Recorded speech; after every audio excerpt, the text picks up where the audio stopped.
Good morning student. आज हम लोग खंड 2 का दूसरा लेसन यानी कि लेसन 6 पढ़ेंगे।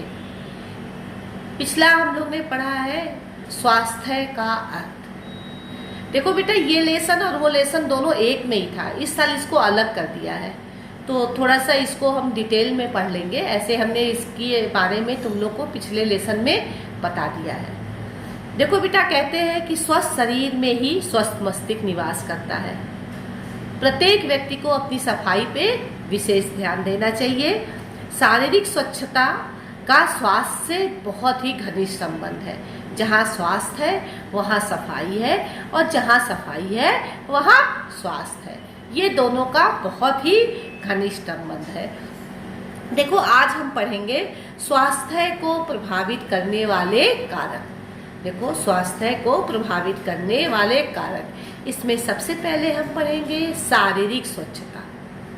देखो, हम सब जानते हैं शारीरिक स्वच्छता के अंतर्गत, पिछले लेसन में हमने पढ़ाया भी था कि शारीरिक स्वच्छता के अंतर्गत त्वचा, आँख, नाक, कान, बाल, हाथ, दांत, ये सब सफाई, ये सब चीज़ की सफाई आती है। देखो, ये पढ़ाने की कोई ज़रूरत नहीं है कि हम अपने त्वचा को कैसे स्वच्छ रखें, आँखों की सफाई कैसे करें, कान की सफाई कैसे करें, ये हम सारे लोग जानते हैं। फिर भी हल्का सा हम लोग पढ़ते हुए आगे चलेंगे। देखो, त्वचा, कहते हैं कि त्वचा शरीर का बाहरी आवरण होता है, इसकी सफाई बहुत ज़रूरी है। अगर त्वचा के ये रोम छिद्र जो होते हैं वो बंद हो जाते हैं तो अनेक प्रकार की बीमारियां होती हैं और जीवाणु उत्पन्न होते हैं। इसके लिए हम क्या करते हैं, तो डेली हम क्या करते हैं, अपने त्वचा की सफाई करते हैं, नहाते हैं, साबुन लगाते हैं, तेल मालिश करते हैं शरीर में, है? तो त्वचा की सफाई पे विशेष ध्यान देना चाहिए। ऐसे साबुन का प्रयोग करना चाहिए जो हमारे त्वचा को लाभ पहुँचाए, लाइट साबुन हो, इस तरह के साबुन का उपयोग करना चाहिए। आँखों की सफाई, देखो कहते हैं ना, नेत्र है तो जहान है, आँख है तो दुनिया की सब चीज़ें हैं। तो आँख का विशेष ध्यान देना चाहिए, आँखों की सफाई का विशेष ध्यान देना चाहिए। आँखों को दिन में 2-3 बार पानी के छींटे मारने चाहिए, है कि नहीं। धूप में निकलते वक्त हमें काला चश्मा लगाना चाहिए। हल्की रोशनी में हमें लिखना पढ़ना या कोई कार्य नहीं करना चाहिए। तो ये रही तुम्हारी धूल धक्कर से आँखों का बचाव करना चाहिए। तो विटामिन युक्त भोजन खाना चाहिए, है, जिससे हमारी आँख की रोशनी तेज हो। तो ये रही तुम्हारी आँखों की सफाई। अब हम पढ़ेंगे नाक की सफाई।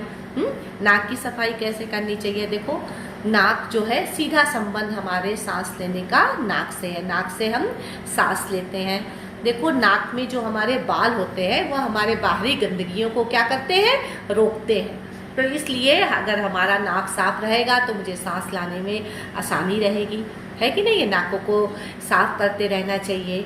नाकों में कोई चीज़ नहीं डालनी चाहिए। कि कितने लोग की आदत होती है कि उंगलियों को नाक में डालते हैं, तो नाक में उंगली नहीं करना चाहिए। बाहरी गंदगी में, धूल ढक्कड़ में क्या करना चाहिए, नाकों पे रुमाल रख लेना चाहिए। तो इस तरह हम नाकों की सफाई कर सकते हैं। अब हम कान की सफाई।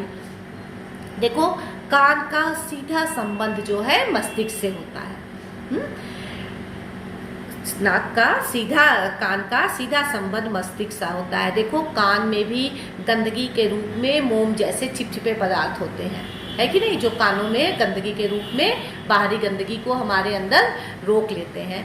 तो उसकी सफाई के लिए हमें 15 दिन पे एक बार कान में सरसों का तेल डाल करके रुई से साफ करना चाहिए, है कि नहीं। कोई भी नुकीली चीज़ कान में नहीं डालनी चाहिए, है कि नहीं। नियमित कान में थोड़ा सा ऐसे हाथ डाल करके साफ करते रहना चाहिए।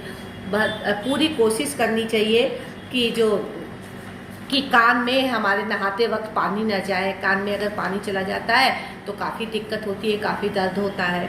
बालों की सफाई, हम सब जानते हैं कि बाल एक क्या कहता है, बालिकाओं के लिए बाल का बहुत महत्व है, उसकी शोभा को बढ़ाता है। बालों का भी ध्यान, बालों की गंदगियों से शरीर कहते बाल में जुएँ पड़ जाते हैं। हर हफ्ते बालों की सफाई करनी चाहिए, अच्छे शैम्पू का प्रयोग करना चाहिए। आजकल इतना मतलब अगर ज़्यादा धूल धक्कड़ उड़ रहा है ऐसे मौसम में हमें हफ्ते में 2 दिन बालों को धोना चाहिए। बालों में पसीना हो तो अपने बालों को खोल के पसीने को सुखा लेना चाहिए, अन्यथा उसी में जुएँ पनपते हैं। तो इस तरह से हम देखते हैं, अगर जुआ पड़ गया है तो जुए की दवा से या कंघी से, महीन कंघी से जुओं को निकालना चाहिए। तो इस तरह बाल की सफाई दिया हुआ है। हाथ, पाँव और नाखून की सफाई, तो आजकल तुम लोग को कहने की ज़रूरत नहीं है, सारे लोग नेल्स बढ़ा रहे हैं, लेकिन कहते हैं नेल्स नहीं बढ़ाना चाहिए, क्योंकि नाखून में गंदगी, कीड़े पनपते हैं जो खाने के साथ में हमारे शरीर में प्रवेश कर जाते हैं। भोजन जब हम करते हैं तो नाखून के कीड़े हमारे शरीर में प्रवेश कर जाते हैं। नाखूनों की सफाई अच्छे से करनी चाहिए। हाथ पाँव में नहाते वक्त उसका भी ध्यान देना चाहिए। हफ्ते में 1 बार उसका पेडिक्योर मेडिक्योर कर लेना चाहिए। हाथ पैर में रूखे हो जाए तो उसमें ग्लिसरीन लगाना चाहिए। अब रही मुख और दांत की सफाई। दांत की सफाई कैसे करनी चाहिए, मुख की सफाई करनी चाहिए। तो बेटा हम सब जानते हैं कि खाना खाने के पहले मतलब कम से कम हाथों से ही मसूड़ों की मालिश करनी चाहिए। सुबह शाम ब्रश करना चाहिए। कोई भी चीज़ क्या कहलाता है, खाने के पश्चात अच्छे से कुल्ला कर लेना चाहिए। रात को सोते समय हमें ज़रूर से ब्रश करके सोना चाहिए, नहीं तो दांतों में कीड़े लग जाते हैं। तो एक के बाद एक दांत में कीड़े लगते जाते हैं और दांत बहुत अधिक खराब हो जाता है। अब देखो, शारीरिक स्वच्छता में हम ये पढ़े और स्वास्थ्य को प्रभावित करने वाले कारक में हमने पढ़ा है शारीरिक स्वच्छता। शारीरिक स्वच्छता में क्या आया? त्वचा, आँख, कान, नाक, मुंह इत्यादि की सफाई। और इसमें फिर आता है पौष्टिक भोजन। देखो, पौष्टिक भोजन भी हमारे स्वास्थ्य से का गहरा संबंध है। पौष्टिक भोजन का भी हमारे स्वास्थ्य के साथ गहरा संबंध है। हमें शारीरिक स्वच्छता के साथ साथ में पौष्टिक भोजन भी बहुत अनिवार्य है। हमें पौष्टिक भोजन लेना चाहिए, उसका भी हमारा शरीर पे बहुत अधिक फर्क पड़ता है। कहते हैं ना, आंवला खाओ तो बाल अच्छे होंगे, प्रोटीन खाओ तो आँख अच्छे होंगे। तो इस तरह से हम देखते हैं कि हमारे स्वास्थ्य के साथ में पौष्टिक भोजन बहुत अधिक जरूरी है। हरी सब्जी खानी चाहिए, है कि नहीं? ये सब चीज़ें जो है, तला भुना भोजन ज़्यादा नहीं करना चाहिए। फल खाना चाहिए अधिक से अधिक। तो यही है कि मतलब ज़्यादा तेल मसाला वसा का प्रयोग नहीं करना चाहिए, इसमें शरीर में फैट बढ़ता है। तो इस तरह से पौष्टिक भोजन भी बहुत अपना महत्वपूर्ण स्थान रखता है। व्यायाम, हाँ, योग भी हमारे सारे स्वास्थ्य को बनाने में अपना बहुत बड़ा योगदान प्रदान करता है। आजकल देखो, योग का बहुत ज़माना है। सारे लोग करीब 80% लोग इस समय लॉकडाउन में घर में योग कर रहे हैं, जिससे उनका स्वास्थ्य अच्छा रहे, इससे हमारी इम्यूनिटी पावर भी बढ़ती है। तो ज़्यादा तो तुम लोग को नहीं है, लेकिन हल्के फुल्के व्यायाम सारे बच्चों को करना चाहिए। व्यायाम जो है हमारे क्या कहलाता है, हमारे रक्त को बढ़ाती है और क्या कहलाता है, श्वास की गति में मतलब सुधार लाती है, कार्य क्षमता में वृद्धि करती है, मानसिक विकास मतलब आदमी फ्रेश हो जाता है, मानसिक विकास करती है, सुख शांति की प्राप्ति हमें होती है इससे। तो व्यायाम के जो नियम है, सुबह उठ करके व्यायाम करना चाहिए। कुछ व्यायाम दिन में कभी भी कर सकते हैं, लेकिन व्यायाम वही अच्छा होता है जो सुबह के समय खाली पेट किया जाता है। देखो, अब हम पढ़ेंगे विश्राम और निद्रा। कहते हैं कि स्वस्थ रहने के लिए विश्राम और निद्रा भी बहुत अधिक जरूरी है। कहते हैं मनुष्य कार्य करते करते थक जाता है, उसकी ऊर्जा स्थिर हो जाती है, पुनः उसे अपने कार्य करने के लिए विश्राम और निद्रा की आवश्यकता होती है। निद्रा और विश्राम करने के पश्चात फिर से उसके अंदर एनर्जी आती है, वो अपने को तरोताज़ा महसूस करता है और काम करने के लिए पुनः तैयार हो जाता है। इसलिए हमारे जीवन में विश्राम और निद्रा का बहुत महत्व है। अब देखो, दिया है प्रकाश और शुद्ध वायु।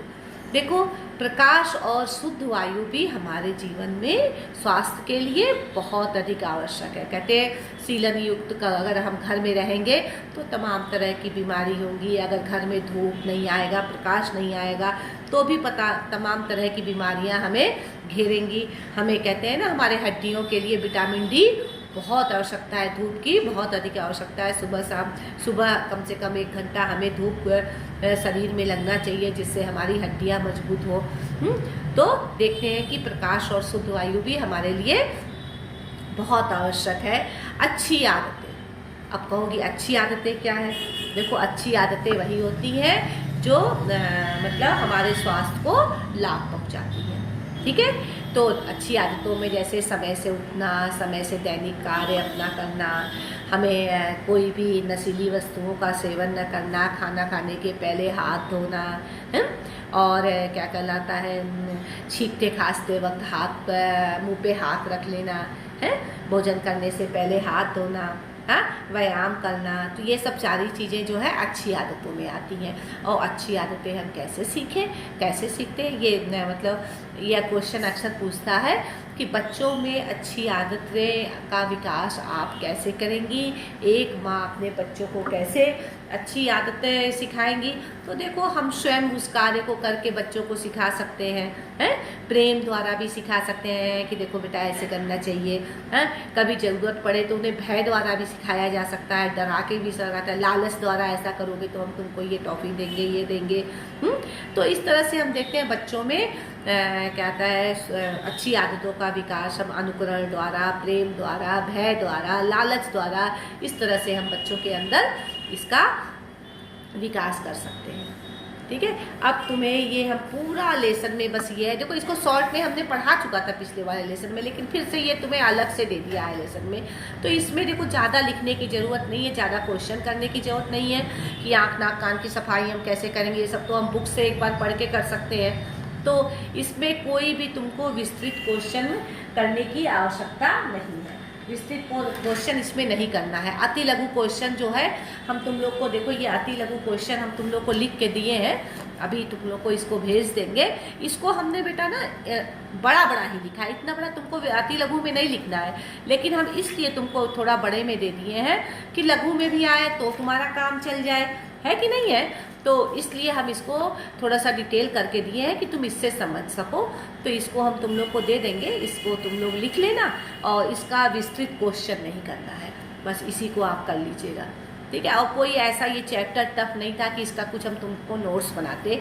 आँख नाक कान की सफाई सारे बच्चे जानते हैं, एक बार बस किताब से पढ़ लेना, थोड़ा इसमें अच्छी आदतों का विकास बच्चों में कैसे करेंगे, ये सारे क्वेश्चन जो है जो आते हैं ये हम लिख दिए, इसको आप अपनी कॉपी पे उतार लीजिएगा। Thank you.